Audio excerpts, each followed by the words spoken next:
નમસ્કાર, ઉજાસ ટીવીમાં હું પંકજ આપનું સ્વાગત કરું છું। આજના તારીખ 29મી જુલાઈ અને બુધવારના અમેરિકાના મુખ્ય સમાચારની વાત કરીએ તો અમેરિકાના ન્યૂ જર્સીમાં આપણા ભારતીયો અને ગુજરાતીઓ મોટી સંખ્યામાં વસવાટ કરે છે, ત્યારે મહિલાઓ પણ એકલા હાથે કાર ચલાવતી અહીં જોવા મળે છે। ત્યારે એક ભારતીય મહિલા પોતાના પતિને રેલવે સ્ટેશન છોડીને એકલી પરત ફરતી હતી, ત્યારે કાર સાથે તેણીને અજાણ્યા વાહને ઉડાવતા સારવાર મળે તે પહેલા જ આ મહિલાનું મોત નીપજ્યું છે। જેથી આપણી મહિલાઓએ એકલા વાહન ચલાવતા શું ધ્યાન રાખવું તેની વિગતે વાત કરીશું। ઉપરાંતના સમાચારમાં જોઈએ તો અમેરિકામાં ટ્રમ્પે જ્યારથી સત્તા સંભાળી છે ત્યારથી વિઝાના નિયમોમાં સતત લટકતી તલવાર જોવા મળી રહી છે, જેમાં હવે 7 વર્ષ રહ્યા બાદ અને કોઈ જ કાયદો ન તોડ્યો હોય તો તમને અમેરિકાના ગ્રીન કાર્ડ આપવાની વિચારણા થાય તે માટેના નિયમ સંસદમાં લાવવામાં આવી રહ્યા છે, તેની વિગતે વાત કરીશું। ઉપરાંતના સમાચારમાં જોઈએ તો અમેરિકામાં એક સમયે આપણા ગુજરાતીઓ દારૂના સ્ટોર્સ ચલાવીને ભરપૂર કમાણી કરી રહ્યા હતા, પરંતુ હવે દારૂના ધંધા કરનારા ગુજરાતીઓને સાવધાન કરતો સમય આવી ગયો હોય તેમ નવા ધંધા કરવા માટે કહેવામાં આવી રહ્યું છે। તો શું છે આ બદલાવ તેની વિગતે વાત કરીશું। તો ચાલો તમામ સમાચાર જોઈએ વિસ્તારથી। વર્ષો પછી વતનમાં પરિવારજનોને મળવા માત્ર 2 જ દિવસ ભારત આવવાની આતુરતાથી તૈયારી કરી રહેલી એક ભારતીય મહિલા પતિને ટ્રેન સ્ટેશને છોડીને ઘરે પાછી ફરતી વખતે અચાનક ભયાનક માર્ગ અકસ્માતનો શિકાર બનીને સદાય માટે આંખો મીચી દે ત્યારે વતનમાં તેની રાહ જોતા પરિવારજનોના દિલ પર કેટલા દુઃખનો મોટો પહાડ તૂટી પડ્યો હશે। દોસ્તો, વિદેશની ધરતી પરથી સામે આવેલા આ અતિશય ચોંકાવનારા અને હૃદયદ્રાવક સમાચાર પાછળનું કડવું સત્ય જાણીને તમારા હોશ ચોક્કસ ઉડી જશે। વિદેશમાં વસતા આપણા લોકોની સુરક્ષા સામે બહુ મોટા સવાલો ઊભા થયા છે। અમેરિકાના ન્યૂ જર્સી રાજ્યમાંથી એક અત્યંત આઘાતજનક અને કરુણ ઘટના સામે આવી છે, જ્યાં મૂળ ભારતના તેલંગાણા રાજ્યના રંગારેડી જિલ્લા હેઠળ આવેલા અગમનગલ્લુ મંડળના ઓકુથો પટલ્લી ગામની વતની શ્રીપતિ દીપા રેડ્ડી નામના મહિલાનું અણધાર્યા કાર અકસ્માતમાં કરુણ મોત નીપજ્યું છે। વિવિધ ભારતીય મીડિયા અહેવાલો મુજબ મૃતક દીપા રેડ્ડીની ઉંમર અલગ અલગ જગ્યાએ 40, 42 કે 44 વર્ષ દર્શાવવામાં આવી છે। તેઓ પોતાના પરિવાર સાથે ન્યૂ જર્સી ખાતે સ્થાયી થયા હતા। તેમની જે વિગતો મળી રહી છે તે અનુસાર અકસ્માતના તે કાળા દિવસે દીપા રેડ્ડી પોતાના પતિ રામકૃષ્ણ રેડ્ડીને નજીકના ટ્રેન સ્ટેશને કારમાં મૂકવા માટે ગયા હતા અને ત્યાંથી પતિને ઉતારીને પોતાની કાર ચલાવીને એકલા ઘરે પરત ફરી રહ્યા હતા। બરાબર તે જ સમયે રસ્તા પર એક અન્ય વાહને તેમની ગાડી સાથે અત્યંત ધડાકાભેર ટક્કર મારી દીધી હતી। આ લોહિયાળ અકસ્માત એટલો બધો ગંભીર હતો કે ઘવાયેલા દીપા રેડ્ડીએ ઘટના સ્થળે જ પોતાના અંતિમ શ્વાસ લીધા હતા। તબીબોએ તેમને સ્થળ પર જ મૃત જાહેર કર્યા હતા। અહેવાલો દર્શાવે છે કે દીપા રેડ્ડી અને તેમના પતિ રામકૃષ્ણ રેડ્ડી વર્ષ 2008ના સમયગાળામાં ઉચ્ચ કારકિર્દીના સુંદર સપનાઓ સાથે અમેરિકા શિફ્ટ થયા હતા અને છેલ્લા કેટલાક વર્ષોથી તેઓ ન્યૂ જર્સીમાં પોતાના 2 નાના બાળકોનો ઉછેર કરી રહ્યા હતા। બંને દંપતી આઈટી સોફ્ટવેર ક્ષેત્રે નોકરી કરતા હતા, પરંતુ આ સમગ્ર ઘટનાની સૌથી વધુ હૃદયદ્રાવક અને કાળજુ કંપાવી દેનારી બાબત એ છે કે આ ભયાનક અકસ્માત થયો તેના માત્ર 2 જ દિવસ પછી દીપા રેડ્ડી અમેરિકાથી ભારત પોતાના વતનમાં આવવાના હતા, જેથી તેમના આગમનની ખુશીમાં પરિવારના લોકો ઉત્સાહથી તૈયારીઓ કરી રહ્યા હતા। પણ વિધાતાને કંઈક અલગ જ મંજૂર હતું અને આ જ આશાસભર પ્રવાસના 2 દિવસ પહેલા જ આ અણધારી દુર્ઘટના ઘટી ગઈ। સોશિયલ મીડિયા પર પરિવારને ટાંકીને કરાયેલી પોસ્ટ મુજબ ન્યૂ જર્સી પોલીસે અકસ્માત સર્જાનારા વાહનના ડ્રાઈવરની અટકાયત કરી લીધી હોવાનો દાવો કરાયો છે। જોકે વહીવટી તંત્ર દ્વારા હજુ સુધી તે ડ્રાઈવરની ઓળખ કે તેની સામે મુકાયેલા આરોપોની જાહેર વિગતો પબ્લિશ કરાઈ નથી।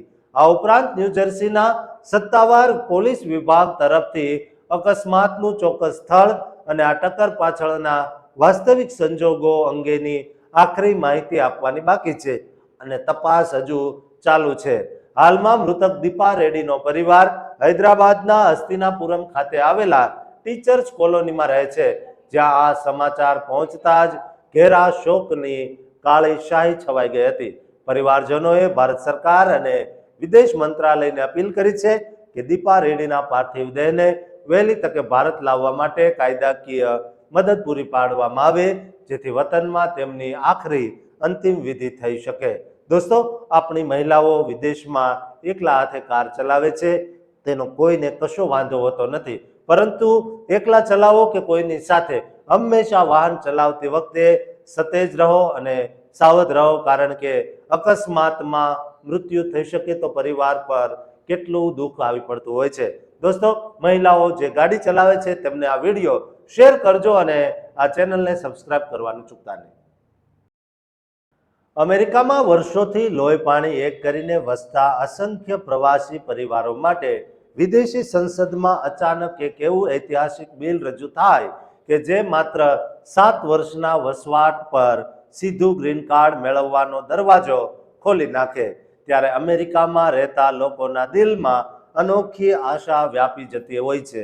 દોસ્તો, આ 7 વર્ષવાળા રજિસ્ટ્રી બિલ પાછળના સસ્પેન્સનું કડવું સત્ય જાણીને તમારા પગ નીચેથી જમીન સરકી જશે. પ્રવાસીઓના ભવિષ્ય સામે મોટા સવાલો ઊભા કરતું આ બિલ અમેરિકાની ધરતી પરથી ત્યાં ગ્રીન કાર્ડની લાંબી લાઇનમાં દાયકાઓથી અટવાયેલા આપણા હજારો ભારતીય પરિવારોના કાળજા ધ્રુજાવી દે તેવું છે. દોસ્તો, ચાલુ મહિનાના આ સૌથી સત્તાવાર કાનૂની ઇમિગ્રેશન સમાચાર સામે આવ્યા છે, જેના લીધે પ્રવાસી સમાજમાં ભારે ચર્ચા જાગી છે. અહેવાલો મુજબ કેલિફોર્નિયાના ડેમોક્રેટિક સેનેટર એલેક્સ પેડિલા દ્વારા અમેરિકી સંસદમાં renewing immigration provisions of the immigration act of 1929 નામના ચર્ચિત કાનૂની બિલને ફરીથી સત્તાવાર રીતે પ્રમોટ કરીને રિન્યુ કરવામાં આવ્યું છે. 119મી યુએસ કોંગ્રેસમાં રજૂ કરાયેલા આ કાનૂની બિલ નંબર S2468ની મુખ્ય જોગવાઈ મુજબ જો કોઈ વ્યક્તિ અમેરિકાની ધરતી પર સતત 7 વર્ષથી વસવાટ કરતું હોય, તેનો ક્રિમિનલ રેકોર્ડ સાફ હોય અને તે ગ્રીન કાર્ડ મેળવવાની અન્ય તમામ સામાન્ય કાયદાકીય શરતો પૂરી કરતી હોય, તો તે યુએસએમાં લોફુલ પરમેનન્ટ રેસિડેન્ટ એટલે કે ગ્રીન કાર્ડ મેળવવા માટે અરજી કરી શકે છે.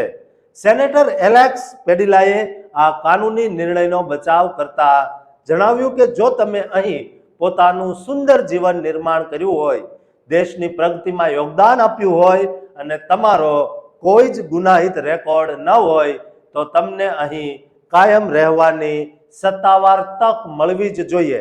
તેમણે ટ્રમ્પ પ્રશાસન અને સ્ટીફન મિલરની આકરા ડિપોર્ટેશનની કઠોર ઇમિગ્રેશન નીતિઓની ટીકા કરતા કહ્યું કે પરિવારોને સાવ અલગ કરવાને બદલે એક સુંદર અને માનવીય રસ્તો અપનાવવો અનિવાર્ય છે.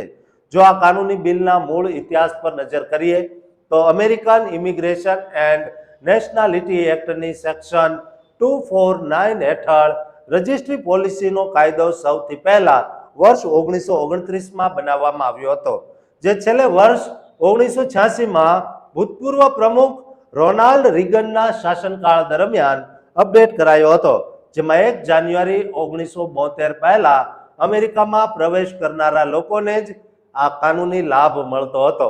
પરંતુ સેનેટર પેડિલાનું આ નવું કાનૂની બિલ 1972ની જૂની સ્થિર કટઓફ તારીખને નાબૂદ કરીને સતત 7 વર્ષના વસવાટનો કાયમી ફ્લેક્સિબલ રોલિંગ નિયમ લાગુ કરવાની ભલામણ કરે છે, જેનાથી ડ્રીમર્સ, ટીપીએસ ધારકો, એસેન્શિયલ વર્કર્સ અને H1B વિઝા ધારકોના બાળકો સહિત અંદાજે 80 લાખથી વધુ લોકોને સીધો મોટો કાનૂની ફાયદો થઈ શકે છે. આ કાનૂની બિલને હાઉસમાં રિપ્રેઝેન્ટેટિવ જોય લોફગ્રેન દ્વારા રજૂ કરાયા બાદ સેનેટ વ્હિપ ડીલ ડર્બિનના સાથ ઉપરાંત સેનેટર બર્ની સેન્ડર્સ, કોરી બુકર, આદમ શીફ સહિત 14 થી વધુ સંસદ સભ્યો અને ACIU AFL CEO દ્વારા તથા યુનાઇટેડ ફાર્મ વર્કર્સ જેવી 30 થી વધુ મોટી સંસ્થાઓનું સત્તાવાર સમર્થન મળ્યું છે. પણ બીજી તરફ સોશિયલ મીડિયા પર સેનેટર પેડિલા સામે ભારે જનરોષ ભડકી ઉઠ્યો છે અને લોકો તેમને દેશદ્રોહી કહી રહ્યા છે. આનાથી ગેરકાયદે ઘૂસણખોરીને મોટું પ્રોત્સાહન મળશે. વર્તમાન પ્રમુખ ટ્રમ્પ પ્રશાસન અને રિપબ્લિકન કંટ્રોલ વાળા રાજકીય વાતાવરણ વચ્ચે આ બિલ સેનેટ જ્યુડિશરી કમિશનમાં જ અટવાયેલું હોવાથી પાસ થવાની શક્યતા સાવ ઓછી છે. જોકે દોસ્તો, આ બિલ પાસ થાય તો સૌથી મોટો ફાયદો ભારતીયો અને ગુજરાતીઓને જ થવાનો છે, કારણ કે આપણા જ લોકો મોટી સંખ્યામાં ગેરકાયદે વસવાટ કરી રહ્યા છે. ત્યારે દોસ્તો, આ બિલ પાસ થાય તે માટે આ વિડીયોને મોટી સંખ્યામાં ગુજરાતીઓ સાથે શેર કરજો અને આ ચેનલને સબસ્ક્રાઇબ કરવાનું ચૂકતા નહીં. અમેરિકાની ધરતી પર પરસેવો પાડીને મોટા લિકર સ્ટોર્સ ઊભા કરી દર મહિને લાખો રૂપિયાની કમાણી કરતા આપણા ગુજરાતી પરિવારોના વ્યાપાર પર અચાનક એક એવો ભયાનક આર્થિક કોરડો વિંજાય કે આખી અમેરિકન પ્રજા દારૂથી મોઢું ફેરવી લે અને મસમોટી બ્રાન્ડ્સના ડિસ્ટિલરી પ્લાન્ટ્સને પણ રાતોરાત તાળા વાગી જાય. ત્યારે વિદેશમાં સ્થાયી થયેલા આપણા ધંધાદારીઓના દિલ પર કેવી ભયાનક વજ્રઘાત અસર થતી હશે. દોસ્તો, અમેરિકન લિકર માર્કેટમાં એટલે કે દારૂના ધંધામાં સર્જાયેલા મસમોટા ઘટાડા અને ધંધાના વળતા પાણી પાછળનું કડવું સત્ય જાણીને તમારા હોશ ચોક્કસ ઉડી જશે. જે આજના આધુનિક યુગમાં યુએસએમાં લિકર સ્ટોર્સ ધરાવતા આપણા ગુજરાતીઓના ભવિષ્ય સામે બહુ મોટા આર્થિક સવાલો ઊભા કરે છે. અત્યારે અમેરિકન મીડિયામાં ચર્ચાઈ રહેલા સમાચાર અનુસાર પોર્ટલેન્ડ ખાતે આવેલી પ્રખ્યાત premium liquor brand Aviation American જીનની ડિસ્ટિલરી અને વિઝિટર સેન્ટરને રાતોરાત તાળું મારી દેવામાં આવ્યું છે.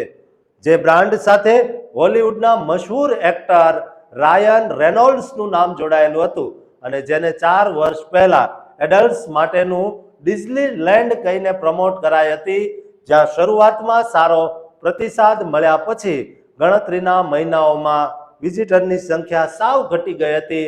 આથી પેરેન્ટ કંપની ડિએગોએ પ્લાન્ટ બંધ કરીને ઉત્પાદન અન્ય ફેસિલિટીઝમાં ખસેડવાનો નિર્ણય લીધો છે. દુનિયાની સૌથી મોટી સ્પિરિટ કંપનીઓમાં ગણાતી ડિએગોએ 6 વર્ષ પહેલા આ બ્રાન્ડ ખરીદી હતી, પરંતુ સેલિબ્રિટી અપીલ છતાં નોર્થ અમેરિકામાં તેનું વેચાણ 10% ઘટી ગયું છે.